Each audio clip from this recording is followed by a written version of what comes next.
നമസ്കാരം. ഇന്ന് നമുക്ക് ശരീരത്തിനെ മുന്നിലോട്ടൊന്ന് നീട്ടി വലിച്ചാലോ? കാരണം കുറച്ച് ദിവസങ്ങളായിട്ട് നമ്മൾ വളയുകയും ട്വിസ്റ്റ് ചെയ്യുകയൊക്കെയാണ് ചെയ്യുന്നത് അല്ലേ? നമ്മളുടെ നട്ടലിനെ നന്നായിട്ടൊന്ന് സ്ട്രെച്ച് ചെയ്യണം. ചുരുക്കി പറഞ്ഞാൽ ട്രാക്ഷൻ ഇഫക്റ്റ് ആണ് നമ്മൾ കൊടുക്കാൻ പോകുന്നത്. അപ്പം നട്ടലിന് നമുക്ക് ഒരു പരിധിക്കപ്പുറം സ്ട്രെച്ച് ചെയ്യാനൊന്നും പറ്റത്തില്ല. കാരണം വളരെ സ്ട്രോങ് ആയിട്ട് അത് ഹോൾഡ് ചെയ്ത് വെച്ചിരിക്കുന്ന ഒരു ബോഡിയുടെ ഒരു ഭാഗമാണ്. അപ്പോൾ ഇതെങ്ങനെ നമുക്ക് ചെയ്യാം എന്നുള്ളതാണ് നമ്മൾ നോക്കുന്നത്. അപ്പോൾ അതിനു വേണ്ടി ആദ്യം പ്രാക്ടീസ് ചെയ്യേണ്ട ആസനമാണ് സമകോണാസനം. ഇതും ഒരു ആംഗിളാണ്. 90 ഡിഗ്രി ആംഗിളിലേക്ക് ബോഡിയെ കൊണ്ടുവരുന്നതാണ് സമകോണാസനം. ഈ സമകോണാസനം ചെയ്യുന്നത് എങ്ങനെയാണെന്ന് നമുക്ക് നോക്കാം. അത് മാത്രമല്ല, ഈ ആസനം നമ്മൾ ചെയ്യുന്നത് കൊണ്ട് മെയിനായിട്ട് ഗുണം ചെയ്യുന്നത് നിങ്ങളുടെ സ്പൈനിനാണ്. അപ്പോൾ സ്പൈൻ ഹെൽത്തിന് വേണ്ടിയിട്ടുള്ള ആസനം എന്ന് തന്നെ നമുക്ക് പറയാം. അപ്പം നിന്നുകൊണ്ടുള്ള ആസനങ്ങൾക്ക് തുടക്കത്തിൽ താടാസനം ചെയ്യണം എന്ന് പറയുന്നത് പോലെ നട്ടൽ ബന്ധപ്പെട്ട് വരുന്ന എന്ത് ബുദ്ധിമുട്ടുണ്ടെങ്കിലും നമുക്ക് ഈ സമകോണാസനമാണ് ചെയ്യേണ്ടത്. ഈ ആസനം എങ്ങനെയാണ് ചെയ്യുന്നത് നമുക്ക് നോക്കാം.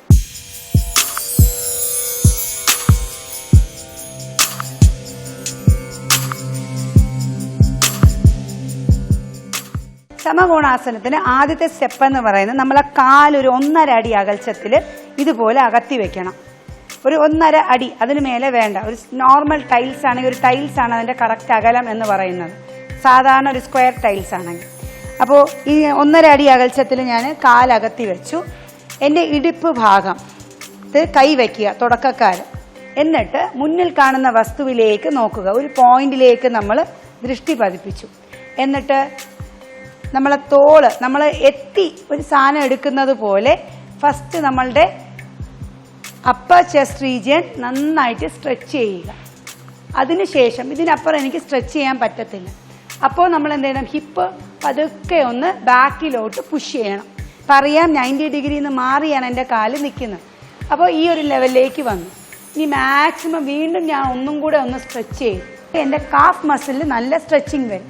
ഈ സ്ട്രെച്ചിങ് വന്നു കഴിഞ്ഞാൽ ഇതിൻ്റെ അർത്ഥം ഇതിൻ്റെ അപ്പുറം എനിക്ക് സ്ട്രെച്ച് ചെയ്യാൻ പറ്റുന്നില്ല എന്ന് ശരീരം എന്നോട് പറയുകയാണ്. ഈ അവസരത്തിൽ ബോഡിയിലെ വെയിറ്റ്, ഉപ്പൂറ്റിയിലിരിക്കുന്ന നിങ്ങളെ വെയിറ്റ് പതുക്കെ നിങ്ങളുടെ ടോസിലോട്ട് കൊണ്ടുവരണം. അപ്പോൾ കറക്റ്റ് 90 ഡിഗ്രി ആയല്ലോ. ഇനി പതുക്കെ തല ഒന്ന് താഴ്ത്തി നേരെ നിലത്തോട്ട് നോക്കുക. തിരിച്ചു വരുമ്പോൾ തല പതുക്കെ ഉയർത്തി ആ പോയിന്റിൽ നോക്കി upper trunk region, thorax region, hip region, ഈ 3 ഘട്ടങ്ങളായിട്ട് നിവർന്നു വരണം. അപ്പോൾ തുടക്കക്കാരാണ് ഇടുപ്പിൽ കൈവയ്ക്കാൻ പറഞ്ഞത്. കാരണം നമ്മൾ വീണു പോകുമോ എന്നുള്ള ഭയം കാണും.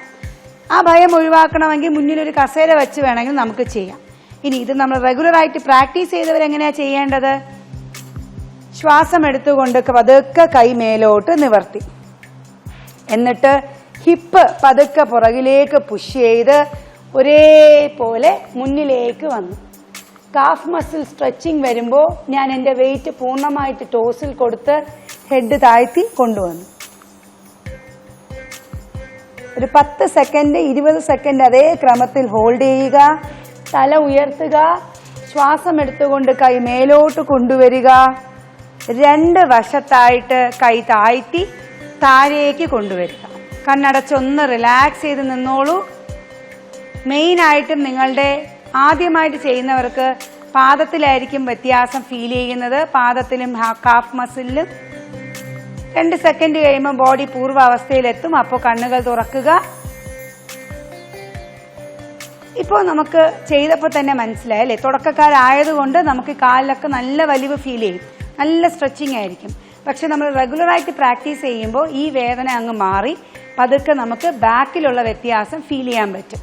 നമ്മൾക്കിവിടെ വേണ്ടത് നമ്മളെ ബാക്ക് കറക്റ്റ് ഒരു ഫ്ലാറ്റ് ആയിട്ട് നിലവും നമ്മളെ മുതുകുഭാഗവും കണ്ട ഒരേപോലെ പാരലലായിട്ട് നിൽക്കണം. ആ ഒരു അവസ്ഥയിലാണ് ഈ ഒരു ആസനം ചെയ്യേണ്ടത്. അതുകൊണ്ട് തന്നെ സമകോണാസനം. പിന്നെ നേരത്തെ സൂചിപ്പിച്ചതുപോലെ രാവിലെ എണീക്കുമ്പോൾ നിലത്ത് പാദം തൊടാൻ ബുദ്ധിമുട്ടുള്ളവർക്ക് ചെയ്യാം. പ്ലാന്റാർ ഫേഷ്യായിറ്റിസ്, വെരിക്കോസ് വെയിൻ ഉള്ളവർക്ക് ചെയ്യാം. ടീച്ചേഴ്സ്, ട്രാഫിക് മെൻ, നിന്നുകൊണ്ട് ജോലി ചെയ്യുന്ന ആൾക്കാർ റെഗുലറായിട്ട് ഇത് ചെയ്യാം. ഇനി BP ഉള്ളവർ, ഹൈ ബ്ലഡ് പ്രഷർ ഉള്ള ആൾക്കാർ, BP എല്ലാവർക്കും ഉണ്ട്. ഹൈ ബ്ലഡ് പ്രഷർ ആയിട്ടുള്ള ആൾക്കാർ, ഹൈപ്പർ ടെൻഷൻ ആയിട്ടുള്ളവർക്ക് ഒരു കസേരയുടെ സപ്പോർട്ടോടുകൂടി, ഞാൻ കൈ നീട്ടി വെച്ചല്ലോ, ഒരു കസേരയിൽ പിടിച്ച് ചെയ്യുന്ന പോലെ സപ്പോർട്ടോടുകൂടി കുറച്ചും കൂടെ ഒന്ന് ബോഡീനെ താഴ്ത്തി വെച്ച് ചെയ്യുന്നത് വളരെ യൂസ്ഫുൾ ആയിട്ടുള്ള ഒരു ആസനയാണ് ഇത്. അപ്പോൾ റെഗുലറായിട്ട് ഇത് പ്രാക്ടീസ് ചെയ്യണം. സമകോണാസനം അത് മാത്രമല്ല, നമ്മളെ പാദഹസ്താസനയ്ക്കുള്ള ഒരു പ്രിപ്പറേറ്ററി ആസന കൂടിയാണ് സമകോണാസനം. മുൻ എപ്പിസോഡുകൾ കാണാൻ സാധിക്കാത്തവർ വിഷമിക്കേണ്ട. നമ്മളുടെ വെബ്സൈറ്റിൽ യൂട്യൂബ് ചാനലിൽ തന്നെ www.janantv.com എന്ന് പറയുന്ന യൂട്യൂബ് ചാനലിൽ തന്നെ യോഗയുടെ എല്ലാ എപ്പിസോഡുകളും അപ്ലോഡ് ചെയ്തിട്ടുണ്ട്. റെഗുലറായിട്ട് അത് പ്രാക്ടീസ് ചെയ്യുക. നിങ്ങളുടെ പരിശീലനത്തിന് അത് വളരെ ഉപയോഗപ്രദമാണ്. നന്ദി, നമസ്കാരം.